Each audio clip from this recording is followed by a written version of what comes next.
America ও চীনের মধ্যে tariff যুদ্ধ তুঙ্গে।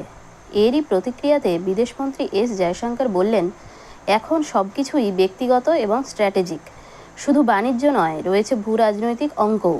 বৃহস্পতিবার দিল্লিতে কার্নেগি ইন্ডিয়া গ্লোবাল টেকনোলজি সামিটে বক্তব্য রাখতে গিয়ে বিদেশমন্ত্রী বললেন, আমেরিকা চীনের ট্যারিফ পরিস্থিতির কারণে গোটা বিশ্বেই একটা আর্থিক অস্থিরতা তৈরি হয়েছে।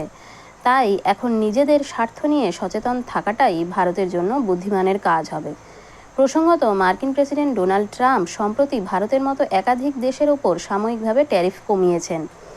এরপরই তিনি চীনের ওপর এক ধাক্কায় অতিরিক্ত ট্যারিফ চাপিয়ে দেন। ফলে ফের শুরু হয় বিশ্ববাজারে অস্থিরতা। একে অনেকেই পূর্ণ বাণিজ্য যুদ্ধের সংকেত বলেই মনে করছেন।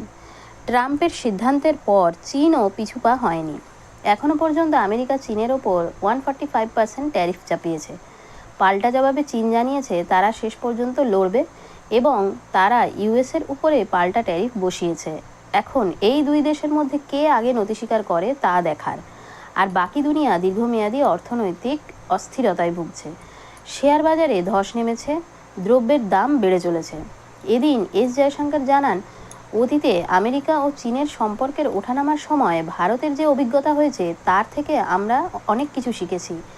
স্বাধীনতার পর প্রথম কয়েক দশকে দুই দেশের চরম প্রতিদ্বন্দ্বিতার মাঝখানে পড়ে গিয়েছিল ভারত। পরে আবার দুই দেশের বন্ধুত্ব হয়ে যায়। তখন ভারত আবার একটা অস্বস্তিকর অবস্থায় পড়ে যায়।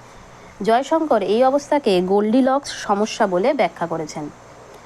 তিনি বলেন, দুইটির কোনোটিই ভারতের পক্ষে সুবিধাজনক নয়। তিনি বলেন, আগের ব্যবসা, প্রতিরক্ষা, কূটনীতি সব কিছুকে আলাদা করে দেখা হতো, কিন্তু এখন সেই পার্থক্য ধীরে ধীরে মুছে যাচ্ছে। ভারতের তরফে ট্রাম্পের ট্যারিফ নীতির বিষয়ে লাগাতার আলোচনা চালানো হচ্ছে বলে জানান জয়শঙ্কর। দুই দেশের মধ্যে একটি দ্বিপাক্ষিক বাণিজ্য চুক্তি চূড়ান্ত করার জন্য ভারত কাজ চালিয়ে যাচ্ছে। তিনি জানান, ট্রাম্প প্রথমবার ক্ষমতায় আসার পর থেকেই ভারত এই আলোচনা চালাচ্ছে, তবে প্রথম মেয়াদে সেই চুক্তি বাস্তবায়িত হয়নি। এরপর থেকে ট্রাম্প প্রশাসনের নীতিতে অনিশ্চয়তা তৈরি হয়। তবুও ভারত জোর কদমে আলোচনার দিকে এগোচ্ছে, তবে মার্কিন প্রশাসনের দ্বিধার জন্য আলোচনা পিছিয়ে যাচ্ছে।